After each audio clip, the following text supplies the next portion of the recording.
Magandang umaga po. Buksan po ninyo ang inyong pong mga Biblia sa unang Korinto, Kapitulo 4, talatang 7 hanggang 13. 1 Corinthians chapter 4, verse 7 to 13. 1 Corinthians chapter 4, verse 7 to 13. Na ipagpapatuloy po natin yung pong ating pong pag-aaral ng Book of 1 Corinthians at nakita po natin sa chapter 4 kung paano inutusan po ni Pablo ang Corinth Baptist Church na wag nila itrato si Pablo at ang iba pang ministeryo ng Diyos na bilang Panginoon, bilang Master, kundi itrato nyo kami bilang lingkod at bilang katiwala ng Panginoong Kristo. Huwag nyo kaming itatrato na Master, huwag nyo kaming itatratong Panginoon, huwag nyo kaming itatratong leader. Instead, itrato nyo kaming minister and steward of the mystery of God. Bakit po? Kasi binigay pa ni Pablo dito kung ano ang central requirement ng Diyos sa mga lingkod ng Diyos. We see sa verse 2, yung pong pagiging trustworthy, yung pagiging faithful. At nakita po natin in our previous study, ano ang mas matimbang na klase ng evaluation? Is it human evaluation? Is it self-evaluation? Or the Lord's evaluation? Nakita po natin na pagdating po ng judgment seat of Christ, yung ating mga motibo, yung mga bagay na itinago natin na hindi nakikita ng tao, ito ay ipapakita ng Diyos, i-reveal ng Diyos in the judgment seat of Christ. E nakita po natin na sinabi ni Paul, dahil po doon, huwag tayong mag-judge according sa ating standard. Now, ang tanong, Brother RJ, ibig ba sabihin nito, hindi na natin i-evaluate ang minister base sa Word of God? Nakikita po natin sa verse number 6 na nabanggit natin, na pag-aralan natin before, na inutusan ni Paul, sinabi ni Paul, that ye might learn in us not to think of men above that which is written. Huwag tayong maghuhusga mas mataas kaysa sa nasusulat. Hindi po ibig sabihin nun is no judgment of all. Now, let me give you an example. Kung halimbawa, sinabi ko, Pastor, ayaw kitang maging pastor kasi ang pangit mo manamit. Ako ba ay nagbabiolate ng sinulat ni Paul? Sabi ko, Pastor, parang pangit mo manamit. Parang ang pangit mo magdala ng itsura mo. Dapat hindi ka na lang naging pastor. Pag ginawa ko po yun, ako ay nagbabiolate ng scripture. Pero pag sinabi ko, Pastor, you're not qualified to become a pastor because wala kang mga anak. Am I wrong? Or no? No, kasi po, yun po ay clear sa scripture. So, dito po makita po natin, ang tinutukoy dito ni Paul na judge na, ay magja-judge tayo base sa ating human evaluation. At yun po ang problem ng Corinth Baptist Church na nagresulta sa kanilang pagmamayabang. Now today, ipagpapatuloy po natin kung paano i-deal ni Paul ang root cause ng division, there being puffed up with pride, ay ipapakita dito ni Paul gaano kayabang, gaano kapag mataas ang mga taga-Korinto na nagresulta ng kanilang division. Now, babasahin ko po yung verse number 7 hanggang 13. Sundan po ninyo ako sa inyo pong mga Biblia. 1 Corinthians chapter 4, verse 7, For who maketh thee to differ from another? And what hast thou that thou didst not receive? Now, if thou didst receive it, why dost thou glory as if thou had not received it? Now ye are full, now ye are rich, ye have reigned as kings without us, as I would to God ye did reign, that we also might reign with you. For I think that God had set forth us the apostle last, as it were appointed to death, for we are made a spectacle unto the world, and to angels, and to men. We are fools for Christ's sake, but ye are wise in Christ. We are weak, but ye are strong. Ye are honorable, but we are despised. Even unto this present hour we both hunger and thirst, and are naked, and are buffeted, and have no certain dwelling place, and labor, working with our hands, being reviled, we bless, being persecuted, we suffer it, being defamed, we entreat. We are made as the filth of the world, and are the offscouring of all things unto this day. Shall we pray? Ama namin Diyos, we pray na tulungin niyo po kami sa aming pong pag-aaral I pray that the Holy Spirit work and speak to us. I pray na tulungan niyo po ako na mapakaliwanag ang inyong pong salita ng clear at nang maunawaan po ito ng mga tao so that we can apply the truths of your scripture in our lives. In Jesus' name we pray. Amen. Now, after dealing with their wrong views of minister, which caused pride for once again another, Paul continues to address the pride of the Corinth church member. And here, in verse number 7, Paul issued 3 questions. Nagbigay po si Pablo ng 3 tanong sa kanila bilang ipagpapatuloy sa pagtatama ng kanilang pagmamataas. So here, Paul issues 3 questions to show that they have no basis for their boasting. Ano yung 3 tanong dito ni Apostol Pablo? Makikita niyo po sa verse number 7, merong 3 question po dito si Paul. But I want to notice here na gumamit po dito si Paul ng second person singular pronoun na thee and thou. Now, Brother RJ, akala ko ba church member ang kinakausap dito ni Paul? Because we know, Paul wrote to the church member which is plural. Pero mapapansin niyo po sa verse number 7, Paul intentionally used the singular pronoun na thee and thou in order to challenge each individual church member. Dito ipinapakita ni Paul na ichina-challenge niya ang bawat mananampalataya sa Korinto. No, ang tanong, ano yung 3 question na ibinigay ni Pablo upang subukin at i-review ang kanilang pagmamataas? Yung unang tanong, for whom maketh thee to differ from another? Using the conjunction for, Paul connects his previous argument about their pride in minister to this question. So ikinu-connect ng Apostol Pablo yung kanyang binanggit previously. Yun po ang trabaho ng conjunction na for. And Paul asks, who makes one church member different or distinguished from one another church member? Sino ang nagbago? Sino ang nagsasabi na ikaw church member number 1 ay iba sa church number 2? Sino nagsabi? Sinong gumawa sa isang church member na iba ang church member na ito sa ibang church member? Dito po, ipinapakita po dito ni Paul na yung kanilang pagkakahiwa-hiwalay ay walang basihan. Sino ang gumawa sa isang church member na mas superior siya kaysa sa isang church member? Kasi tandaan po ninyo, now, it's hard to understand if we don't know na ang Corinth Baptist Church, ang mga members po nila ay iba-iba po ang kanilang social status. May mga Roman official, katulad po ni Erastus. If you check Romans 16, we know na yung Roman official o yung treasurer ng bayan ng Corinth ay church member. May mga businessmen na church member. May mga poor laborers at even majority ng church ay slaves, yung mga alipid. At dahil po doon, sabi ni Paul, ikaw for example, ikaw Roman official, sino nagsabi na mas mataas ka sa church member na slave? Sino nagsabi? Yun po ang point dito ni Paul. Walang basihan yung kanilang pagmamataas. Ibig ba sabihin church? Now, tandaan po ninyo, paglabas po ng church, possibly, iba-iba ang ating social status. Probably, iba sa inyo, doktor. I don't know kung may doktor sa inyo. Iba sa inyo, probably, barangay captain.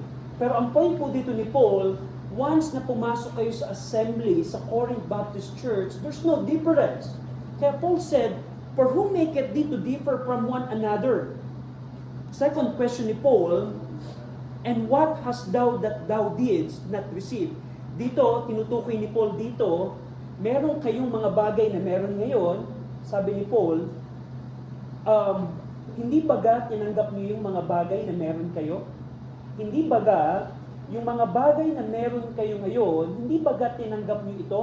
Dito, Paul asks whether everything that they currently possess was produced by themselves or was given to them. For example, meron kayong kaligtasan. Yan ba ay ibinigay sa inyo o ginawa ninyo ito base sa inyong sarili? Yung mga spiritual gifts, yan ba ay galing sa inyo or ibinigay sa inyo? Yung mga blessing na meron kayo, yung mga leaders, yung mga ministry, yung bang mga bagay na meron kayo ngayon that you currently possess, ito ba ay ginawa ninyo sa inyong sarili or tinanggap niyo ito? That's the second question. Tandaan po natin, ang mga Corinth church member, they are very proud. Akala nila na ang kanilang mga blessing na ini-enjoy ay dahil sa kanilang sarili. Kaya kami ganito ay dahil magaling kami. That's their perspective. Kaya dun sa second question ni Apostle Paul, alam ng mga Corinth church member that the obvious answer is no. Because ano ang sabi ng Scripture? Ano ang sabi ni Pastor James sa kanyang sulat? Every good gift and every perfect gift is from above, and cometh down from the Father of light, with whom is no variableness, neither shadow of turning. Yun ang pagkakamali ng mga Corinthian church member. They think that everything that they possess is because of themselves. Kaya sabi ni Paul, hindi baga, lahat ng meron kayo ngayon, ay ito'y tinanggap ninyo. Third question. Ano yung third question dito ni Paul? Now, if thou didst receive it, ngayon, kung yung mga bagay na meron kayo ay tinanggap ninyo, why dost thou glory, meaning po ng glory, boasting? Kung ang lahat ng bagay ay tinanggap ninyo, bakit kayo nagmamataas? As if thou hast not received it, na parang hindi ito ibinigay sa inyo. So dito pinapakita ni Paul, bakit ipinapakita dito ni Paul, yung pong the word if introduces the assumed truth of his argument. Paul is not doubting that they received this thing. Hindi po nagdududa si Paul na tinanggap nito. But Paul is reasoning to them or against them from the fact that they did receive them, and since they received everything from God, the apostle shows that they have no reason to boast as though they have produced it themselves. Ipinapakita dito ni Paul na you don't have reason na magmataas.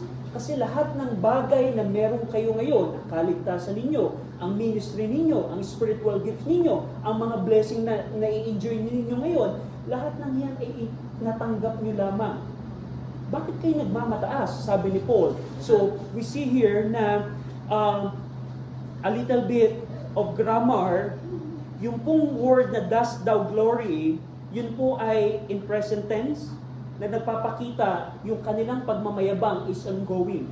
Their boasting is ongoing. Paul said, bakit kayo nagpapatuloy sa pagmamayabang? So, verse number 7 means na the Corinthian church member are comparing minister, nakita natin po yung previously, and exalting themselves against each other. And Paul reminds them that both the ministers and the blessing that they currently possess came from God. Therefore, there should be no place in their assembly for pride, for rivalry, and even boasting in men. Kaya nga, bilang application, bilang mga mananampalataya, lahat po ng bagay na meron tayo ngayon, ito ay binigay lamang sa atin ng Diyos. Hindi natin pwedeng ipagyabang ang ating mga sarili, ang mga bagay na meron sa atin, laban sa ibang church member. Hindi natin pwedeng sabihin, alam mo Brad, alam mo, ang dami kong ang galing ko talaga. Kasi ito yung mga bagay na meron ako. At ikaw naman, kawawa ka naman. At yan po ang problema ng mga taga-Corinthians.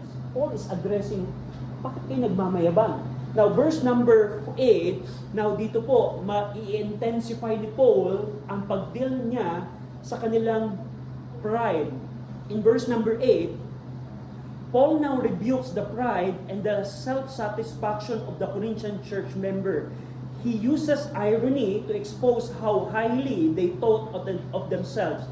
Sa verse number 8, sabi ni Paul, now ye are full, now ye are rich, ye have reigned as king without us. Now, in order to understand it, I want you to remember, Paul is using irony. Now, Brother RJ, ano ba yung irony? Ang irony po ay parang ganito. Pag sinabi ko, oy, alam nyo, nabalita na, yung isang fire station dun sa Taguig ay nasunog. That's an irony. Bakit? Pwede bang masunog ang isang fire station? Hindi yun. Kasi it's opposite.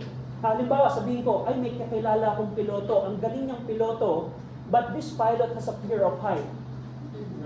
Pwede bang mangyari ang pilot ay may fear of height? So, yun po yung irony. It's a total opposite. Paul in verse number 8, he is using irony to show how proud ang mga taga-Corinthians. Ano yung irony dito ni Paul? Now, tingnan natin. Let's see here. Na the Corinthians. Let's see here. The Corinthians. The Corinthians church member. Now, sabi ni Paul, now ye are full. Pag sinabi pong full, complete. Akala nila, Paul, wag ka na mag-alala sa amin kasi kompleto na kami. Now ye are full. Now they are complete. Pag sinabi pong full, ang ibig sabihin po nito ay they were complete. Let's see here. Na para bagang wala na silang kailangan. Ang mga taga-Korinto, they acted as though they already reached fullness and needed nothing. Paul, wag ka na mag-alala sa amin, kumpleto na kami. Sabi ni Paul, now ye are full. Ang pangalawa, now ye are rich. Now ye are rich. You see here? Now ye are full, now ye are rich. Pag sinabi pong rich, ibig sabihin become rich or wealthy. Ang mga church members sa Corinth, the church member act as though they are spiritually wealthy and superior. Paul, huwag ka na mag-alala sa amin, kumpleto na kami. Hindi lang kami kumpleto. By the way, we are rich. We are rich. We are spiritually rich. Marami kaming mga blessing ng Panginoon. Pangatlo, pangatlong irony dito na binanggit ni Paul, so we see in verse 8, now ye are full, now ye are rich, at ang pangatlo, ye have reigned as kings. Ito pa ang kanilang self-satisfaction. Tinatrato nila na naghahari na sila. Paul, huwag ka na mag-alala sa amin kasi kumpleto na kami, and also we are already spiritually wealthy, at pangatlo, naghahari na kami. Para na kaming mga hari. Sabi dito ni Paul, ye have reigned as king without us. So dito po, ang mga taga-Korinto, yung pong ibig sabihin, they reign as kings. They were acting as though they had already entered a state of glory and authority, while the apostles and his fellow servants are still suffering. Ang mga taga-Korinto, dahil sa kanilang blessing, dahil sa kanilang yaman, akala nila, nasa kingdom glory na sila. Na ganito ang Christianity, napakadaming blessing, ini-enjoy namin ang Christianity. We are like a king and superior. Kaya sabi ni Paul sa huling bahagi ng verse number 8, and I would to God, ye did reign, that we also might reign with God. Sabi ni Paul, sana nga totoo ang inyong claim. Sana totoo nga na nasa millennium kingdom na tayo. Kasi kung nasa millennium kingdom na talaga tayo, di sana kami kasama namin kayong naghahari. Hindi lang kayo ang binibless, di sana kami din. Kung tunay, yung claim ninyo na naghahari na kayo as slave, tandaan nyo, this is their self-satisfaction. They think, we are already full, we are already rich, and we are already reigning as kings. Kaya sabi ni Paul, sana totoo, I hope what you're saying is true. Because if what you're saying or admitting is true, di sana kami ay kasama mo. We also are joining you, reigning with Christ. Now, in verse number 9, sabi ni Paul dito, for I think that God had set forth us, the apostle last, as it were appointed to death. Now, dito po, Paul now contrasts the Corinthians' proud view of themselves. Tandaan nyo, ganito nila tinitingnan ang kanilang sarili. In verse number 9, Paul will contrast this view with the suffering conditions of the apostles. Ito yung tatlong view ng mga taga-Korinto sa kanilang sarili. Kaya sabi ni Paul, sana totoo ang sinasabi ninyo. Sana totoo na kayo naghahari na. Kasi kung tunay na naghahari kayo, di sana kasama na kami naghahari.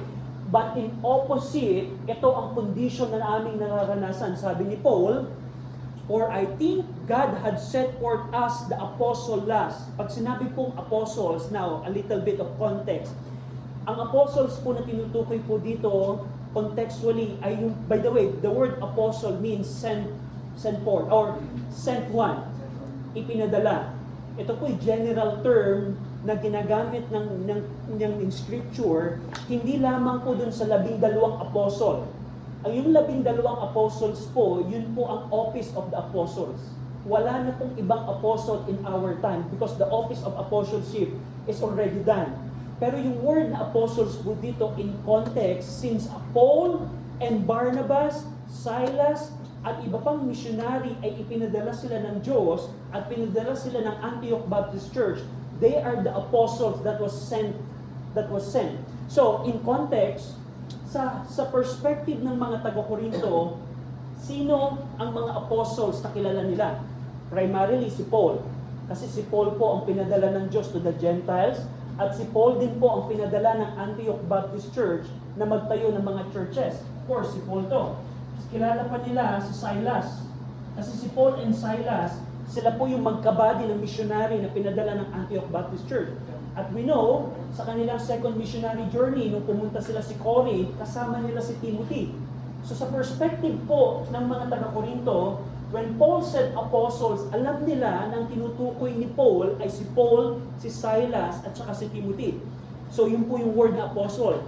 Now, dito makikita natin, sabi ni Paul, "For I think that God had set forth us," ako, si Silas, at si Timothy, last. Now, yung pong word na last, ang ibig sabihin po ng word na last is lowest or at the end.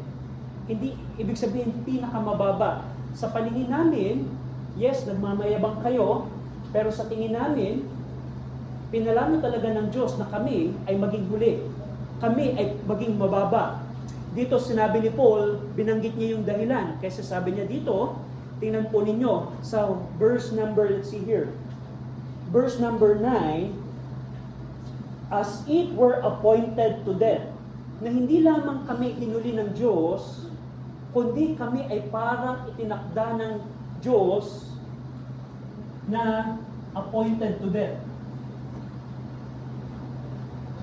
Appointed to death. Kayo, kala ninyo, puno na kayo, mayaman kayo, at kayo ay parang naghahari na. But I want you to know, para sa amin, para yata kaming hinuli ng Diyos.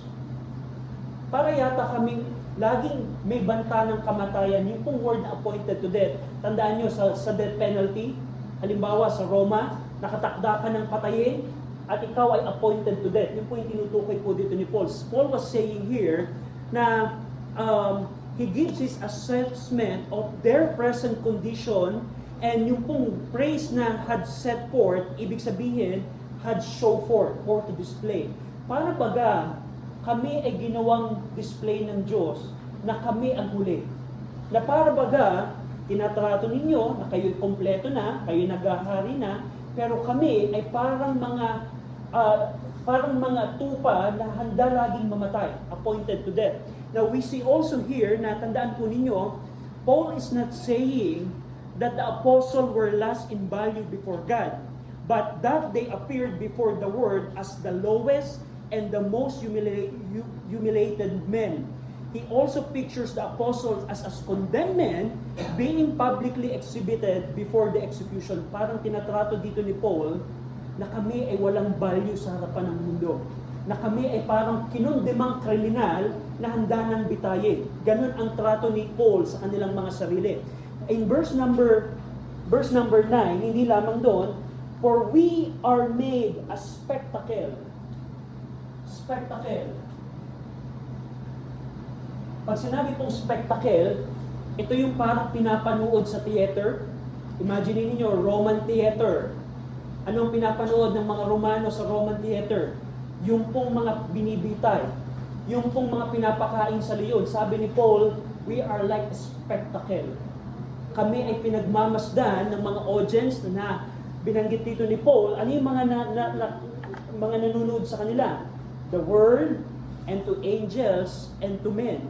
Kami ay ginawang public display ng Diyos ng kahihiyan at ng kamatayan na nakikita ng mundo, the world, the angels, the heavenly angels, and even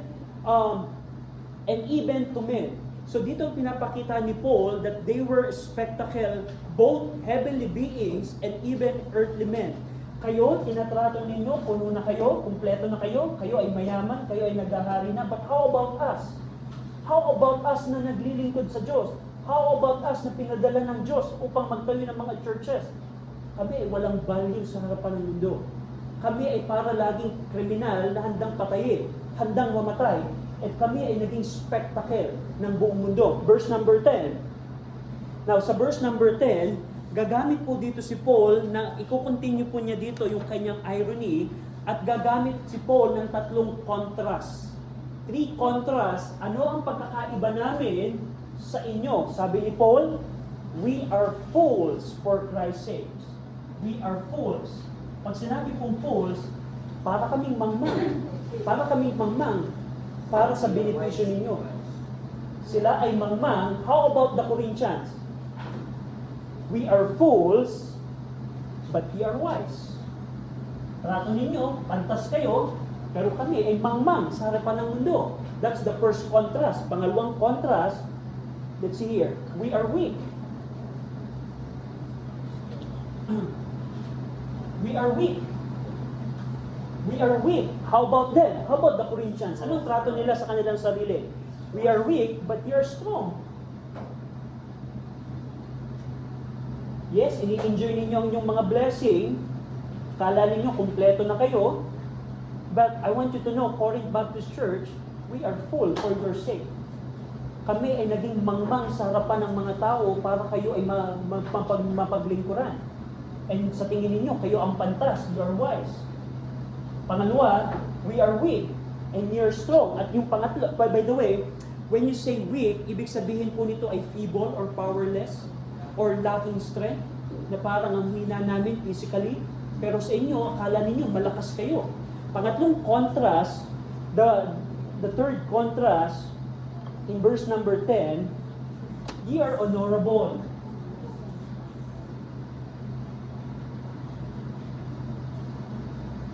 Ye are honorable. Rato ninyo, nakagalang-galang kayo. Kami ang mga taga-Korinto ng mga Kristiyano. How about the apostles? Ye are honorable, but we are despised. Pag sinabi kong despised, hindi kagalang-galang. Just think about that. Sa paningin ng mga taga-Korinto, kagalang-galang silang mga church member. But how about the apostles? We are despised. We are despised. Hindi kami ginagalang. So, dito po sa verse number 10, makikita po niyo dito yung tatlong contrast.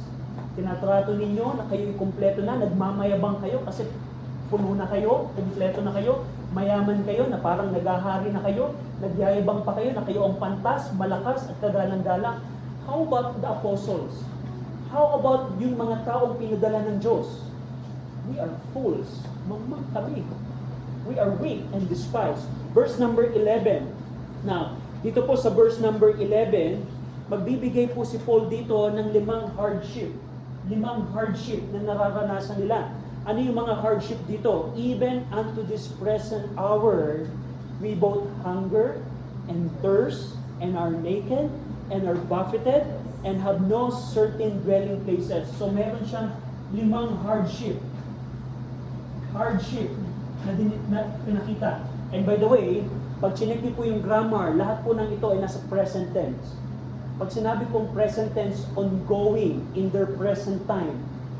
Kayo ay parang kumpleto na. Ini-enjoy nyo na ang inyong pag-Christianity. But how about us? Even unto this present hour, we both hunger. Hindi namin alam kung saan kami kakain mamayang gabi. Kami ni Paul, Silas, and Timothy, hindi namin alam. Kung mamayang gabi may kakainin pa kami. Hindi namin alam bukas kung may iinumin pa kami. We both hunger and thirst. Ano pa? Not only they experience hunger and thirst and are naked. Yung naked po dito, hindi po ito literal na naked. Ibig sabihin, wala silang damit. Ang damit, in the Bible time, it's a luxury. It's a luxury. Hindi ito katulad in our time na ilan ang pares mong damit. Diba? Ang dami. Para probably hundreds ang pares mong damit. Sa Bible times, pag ikaw ay merong 2 pares ng damit, mayaman ka na. Isa lamang po ang pares ng damit nila. At sabi ni Paul, we are naked. Ibig sabihin nun, we lack clothing. Pag araw ng winter, wala kaming may babalot sa aming mga sarili. Not only we are hunger, thirst, and are naked, pang-apat na hardship, and are buffeted. Pag sinabing buffeted, literally, sinuntok sa muka. Or binibigyan ng kalupitan. Kayo, i-enjoy nyo na ang inyong Christian life, nagmamayabang kayo. But I want you to know, kami ay nakakaranas ng violence every now and then. Every now and then, nagpipreach kami sa ibang lugar, at ang ginagawa sa amin, we are buffeted. Pag sinabi pong buffeted, literally sinunto ka. Panglima, limang hardship, and have no certain dwelling places sa Corinth. Ang gaganda ng bahay ninyo. Ang gaganda ng inyong tinutulugan. But I want you to know, kaming mga apostles, we are homeless. We have no certain dwelling places. Kaya dito pinapakita ni Paul, nasaan ang yabang ninyo? Bakit ganyan kayo makapagmataas? To the point na ito naging resulta ng church division ninyo. I want you to know, ganito kami. Ang aming hardship. Now, verse number 12, i-explain pa ni Paul yung kanilang naranasan that they are laboring. Sabi dito ni Paul, verse number 12, and labor working with our hands. Now, ito pong labor po na ito, may mga trabaho po na hindi po laborious. Ito pong labor po na ito po yung trabaho na to the point of exhaustion. O tama ba? Yung to the point na mapapagod ka na. Hindi lamang nararanasan nila yung hardship, also, they are also laboring. Yung pong word na labor, it means toil, grow weary, or work to the point of exhaustion. Dito ay pinapakita ni Paul, yes, wala kaming makain, wala kaming mainom, at kinakailangan namin magtrabaho para kami ay mabuhay. Dito niyo po makikita another fruit ng when Paul and Silas and Timothy was in Ephesus Baptist Church during 3 years, nung sinulat niya ang 1 Corinthians, nagtatrabaho po si Paul. Anong trabaho niya? Ito ba yung trabaho na nakaupo lang sa office?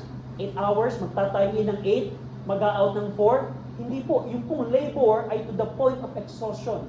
Na to the point na mapapagod na ang katawan mo. Sabi ni Paul, and labor working with our hands. Nagtatrabaho kami. Now, ito pong pagpapakita na, tandaan po ninyo, one of the problem in our time na ang mga churches po in our time, tinatrato ang pagtatrabaho as faithless. I remember in our previous fellowship, dati ko pong fellowship, kapag ka ang missionary ay nagtrabaho, sinasabi, kapatid, wala ka bang faith? Bakit ka magtatrabaho? Umasa ka lang sa Panginoon. That's the common perspective po. But I want you to know, Paul labored. He worked as a tent maker. Sa tatlong missionary journey ni Apostle Paul, sa second missionary journey when he was in Thessalonica, tingnan po ninyo, at 2 Thessalonians 3. 2 Thessalonians 3, babalikan po natin yung 1 Corinthians, but basahin po natin yung verse 7 to 9 ng 2 Thessalonians. Nandiyan na po kayo, 2 Thessalonians 3, 7 to 9. Ready? Read. For ourselves know how you ought to follow us, for we believe not ourselves already among you, neither do we eat any man's bread for naught, But wrought with labor and travail night and day, that we might not be chargeable to any of you, not because we have not power, but to make our example unto you to follow. During the second missionary journey, when Paul, Silas, and Timothy were in Thessalonica, sabi ni Paul, meron ba kaming hininga ng tinapay sa inyo? Remember nung kami nasa inyo? Meron ba kaming hininga ng tinapay para makakain kami? Di ba nakita ninyo? Nagtrabaho kami night and day. That's a laborious work. Tent making po is a laborious work. Sabi ni Paul, we work night and day. Hindi lamang yan. In Acts chapter 18. Tingnan niyo pa sa Acts chapter 18. Acts chapter 18, nung sila naman si Paul ay nasa Corinth. Nagtrabaho ba si Paul? Tingnan niyo po sa Acts 18:3. And because he was of the same craft, he abode with them and wrought by their occupation, they were tent makers. Nung in-start ni Paul, Priscilla, and Aquila ang Corinth Baptist Church, they were engaged in tent making. And also in Acts 20, sa third missionary journey naman. Third missionary journey, go over in Acts 20, verse 33 to 35. 33 to 35. I have coveted no man's silver or gold or apparel, sabi ni Paul. Hindi ako nagangad ng pagmamayari ng ibang tao. Yea, ye yourselves know that this hand have ministered unto my necessity. Nakita ninyo, Ephesus Baptist Church, mga pastor ng Ephesus, nakita ninyo na ang mga kamay na ito ang nagpakain sa aking bibig. Verse number 35, bakit?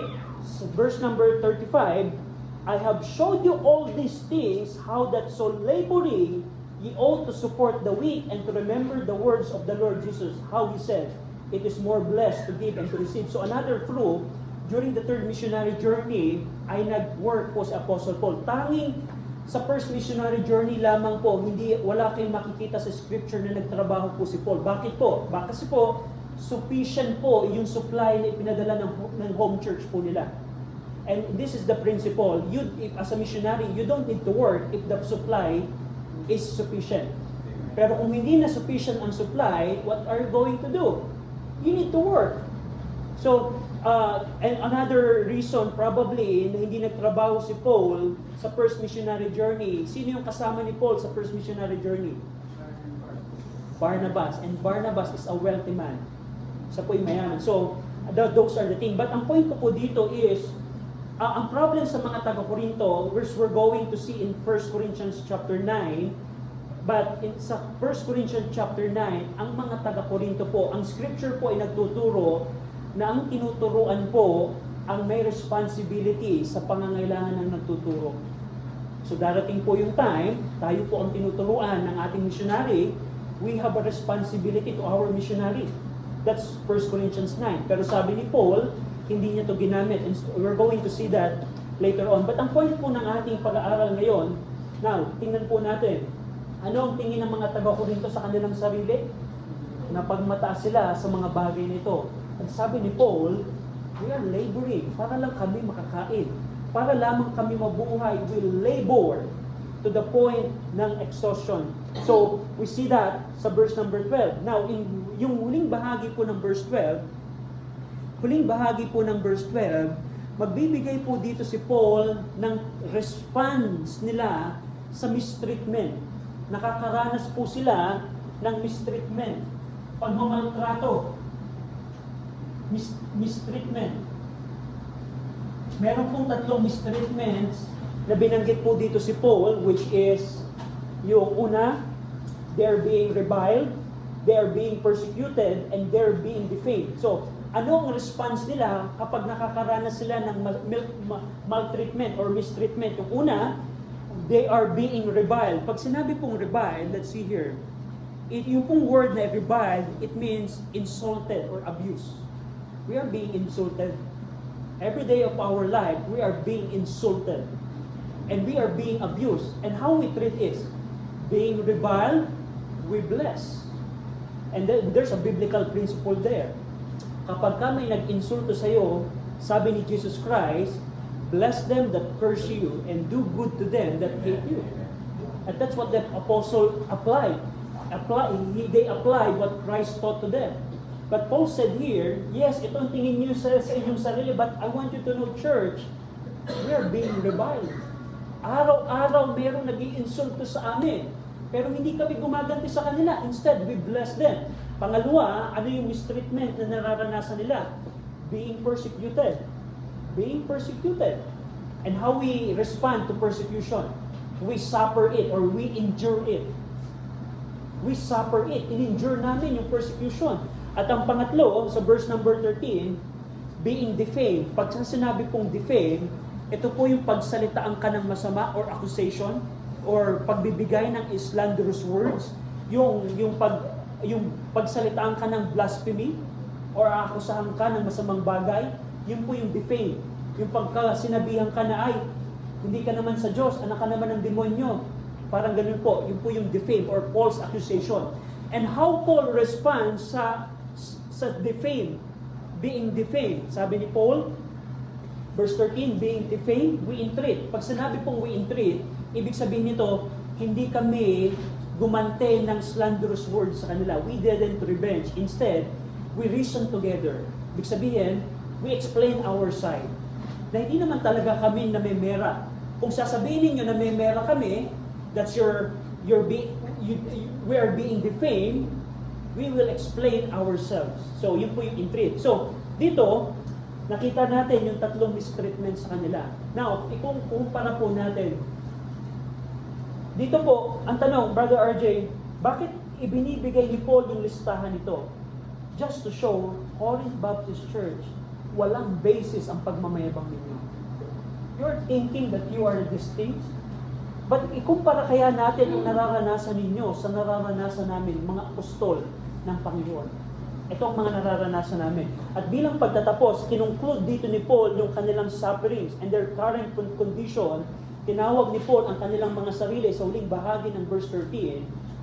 We are made as the filth of the world and are the offscouring of all things unto this day. Sinamarize ni Paul dito sa dalawang word yung kanilang karanasan, yung pong filth. Pag sinabing filth, sa Tagalog, basura. Just a waste. Alam niyo ba na ginawa kami ng Diyos na parang basura ng mundong ito? Just think about that. Basura sa harapan ng mundo. Kayo, tinitingnan ninyo yung sarili na naghahari na kayo. How about us? Ginawa kami ng Diyos na basura ng mundo ito.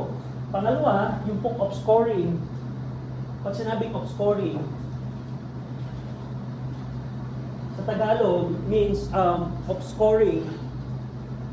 Ibig sabihin nito yung scrape or latak. Latak. Dumi, tira, parang tira. Tira to the point na tira ng lahat ng bagay. Kapag ba ikaw ay may isang basket ng let's say nag-harvest ka, meron kang isang basket ng tomatoes, yung mga tira ba ay gagamitin mo pa? Yung mga bulok? Hindi na, itatapon mo na yun. And Paul was said here, the Lord made us as an offscouring of all things. Unto this day. Currently, you think na ganito kayo, but I want you to see, we are like basura, and we are like latak ng mundong ito. Now, ang pinaka-point po dito ni Paul is, pinapakita ni Paul na walang basis ang inyong pagmamayabang. Your boasting has no basis. Now, tingnan po ninyo as we end, sa 2 Corinthians 11, now it's po, dito nyo po makikita na hindi po nagbago ang pagmamayabang ng mga taga-Korinto even in the 2 Corinthians. In 2 Corinthians 11,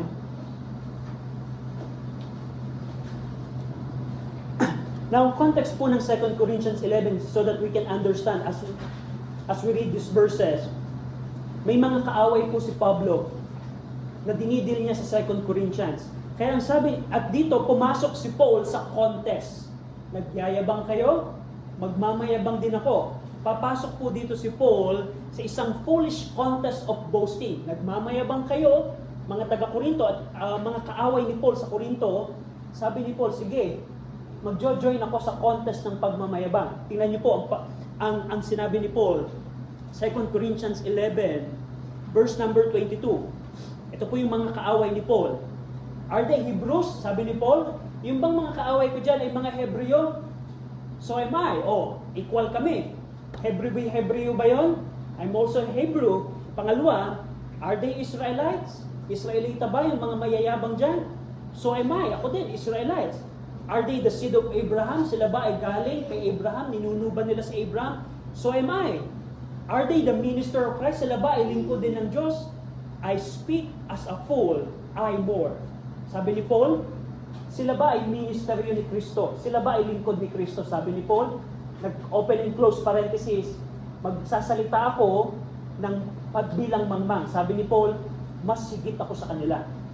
Kaya ang sinabi ni Paul dito, I speak as a fool. Now, dito i-explain ni Paul, bakit masigit siya dun sa mga kaaway niya sa Corinth na minister ng Panginoon. Masigit ako sa kanila. Pareho kaming Hebreo, pareho kaming galing kay Abraham, but I am better than them. Saan kayang area masigit si Paul? Tingnan po natin.